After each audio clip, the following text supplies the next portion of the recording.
ये सिर्फ कोई हादसा नहीं था, ये उस खूनी जंग की भूली हुई दास्तान है जहां इंसानियत की चीखें बर्फ में दफन हो गईं। ये है MV विल्हेम गस्लॉफ की कहानी, एक अजीमुशान जहाज़ जो मौत का सबसे बड़ा समुंदरी कब्रिस्तान बन गया। 10,000 से ज़्यादा लोग, बच्चे, औरतें, ज़ख्मी सिपाही एक ही रात में बहरे बाल्टिक की सर्दी और तहरीक की गहराइयों में समा गए। दुनिया इस हादसे को भूल गई, लेकिन आज हम उस दर्दनाक रात की हर घड़ी का वर्णन करेंगे। वक्त था जनवरी 1945। यूरोप की सबसे खूनी जंग, दूसरी आलमी जंग, अपने इख्तिताम पर थी। मशरकी जर्मनी, ईस्ट प्रशिया में सोवियत रेड आर्मी तेज़ी से आगे बढ़ रही थी और अपने रास्ते में हर चीज़ को तबाह कर रही थी। लाखों जर्मन शहरियों के पास सिर्फ एक ही रास्ता बचा था, बहरे बाल्टिक के रास्ते मगरिब की तरफ भागना। इस अजीमुशान निजात रेस्क्यू ऑपरेशन को ऑपरेशन हैनिबल का नाम दिया गया था, और इस ऑपरेशन का सबसे बड़ा, सबसे अजीम जहाज़ था MV विल्हेम गस्लॉफ। असल में ये एक क्रूज़ शिप था जो अब तवानाई, उम्मीद और ज़िंदगी की आखिरी कोशिश का निशान बन चुका था। जहाज़ की सरकारी क्षमता, ऑफिशियल कैपेसिटी, सिर्फ 1500 मुसाफिरों की थी, लेकिन इस खौफनाक वक्त में गस्लॉफ पर 10,000 से ज़्यादा लोग ठूंसे जा चुके थे। इनमें ज़्यादातर औरतें, बच्चे और हज़ारों ज़ख्मी सिपाही थे जो जहाज़ की निचली मंजिल, लोअर डेक्स पर ठीक किए जा रहे थे। 30 जनवरी 1945 की सुबह गस्लॉफ गोटेनहाफन बंदरगाह से अपनी आखिरी यात्रा के लिए रवाना हुआ। बाहर का दर्जाए हरारत, टेम्परेचर -18 डिग्री सेल्सियस था। समुंदर की सतह पर बर्फ़ के छोटे छोटे टुकड़े तैर रहे थे। जहाज़ के अंदर जहां लोगों का हुजूम था, वहां एक घुटन और खौफ की अजीब खामोशी थी। हर किसी को ये महसूस हो रहा था कि वो अब महफूज हैं, उन्होंने मौत के पंजे से निजात पा ली है। लेकिन मौत अभी समुंदर की गहराइयों में उन्हीं का इंतज़ार कर रही थी। जहाज़ पर उस वक्त 4 कप्तान मौजूद थे। उनमें बहरे बाल्टिक में जहाज़ रानी के रास्तों पर इख्तिलाफात पैदा हुए। एक कप्तान, लेफ्टिनेंट कमांडर विल्हेम ज़ान, जिन्होंने सबमरीन से बचाव का तजुर्बा रखा था, वो चाहते थे कि जहाज़ किनारे से करीब, कम गहरे पानी में सफ़र करे।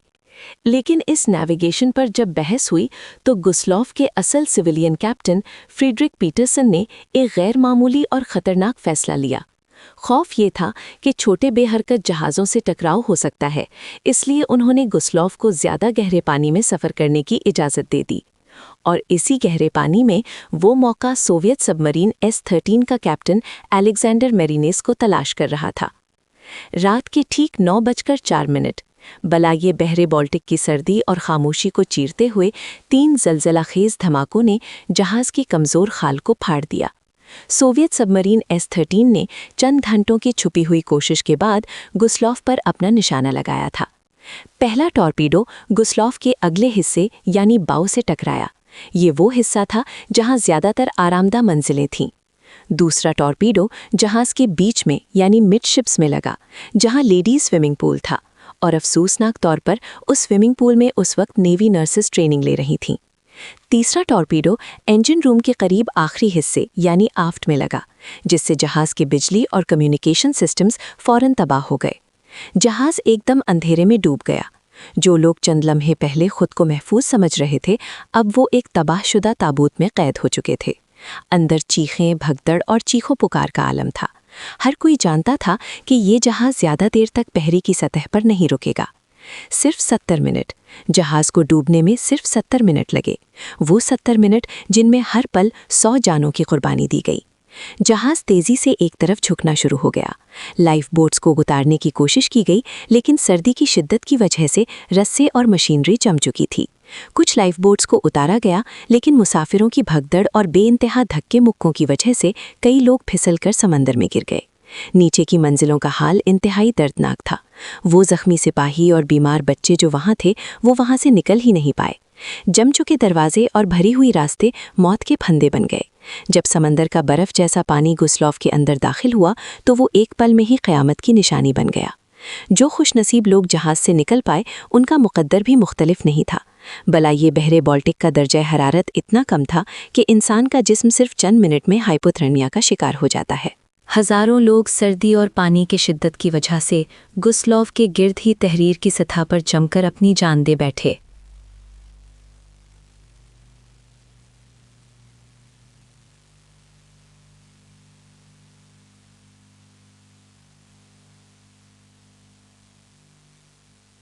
हादसे के कुछ देर बाद जर्मन टॉर्पीडो बोट T-36 और दूसरे जहाज़ लोवे जैसी छोटी कश्तियां मदद के लिए पहुंची। उन्होंने बर्फ़ और चीखों के बीच इंसानियत की आखिरी कोशिश करते हुए लोगों को बचाया, मगर ये कोशिश समुंदर की हद से ज़्यादा बड़ी मौत के सामने बेहद छोटी थी। T-36 ने सिर्फ 564 लोगों को बचाया, जहाज़ लोवे ने चंद और लोग बचाए। जब सुबह हुई तो हर तरफ जहाज़ के मलबे और हज़ारों लाशों के सिवा कुछ नहीं था। सरकारी तखमीनों के मुताबिक MV विल्हेम गुस्लॉफ के डूबने से कम से कम 9,400 लोग अपनी जान से हाथ धो बैठे। कुछ तखमीने इस तादाद को 10,000 से भी ज़्यादा बताते हैं। MV विल्हेम गुस्लॉफ का हादसा इंसानी तारीख का सबसे बड़ा समुंदरी नुकसान है। टाइटैनिक 1500 जाने और लुसिपेनिया 1200 जाने के हादसात मशहूर हुए, लेकिन इस हादसे को अक्सर तारीख के सफ़ात से हटा दिया गया। ये वो रात थी जब 9,400 से ज़्यादा मासूम जानें सर्दी और जंग की दहशत के बीच बर्फ़ के पानी में दफन हो गईं। MV विल्हेम गुस्लॉफ सिर्फ एक जहाज़ नहीं था, ये इंसानी आजमाइश और भूली हुई कुर्बानियों की एक दर्दनाक दास्तान है, जिसे हमेशा याद रखना चाहिए।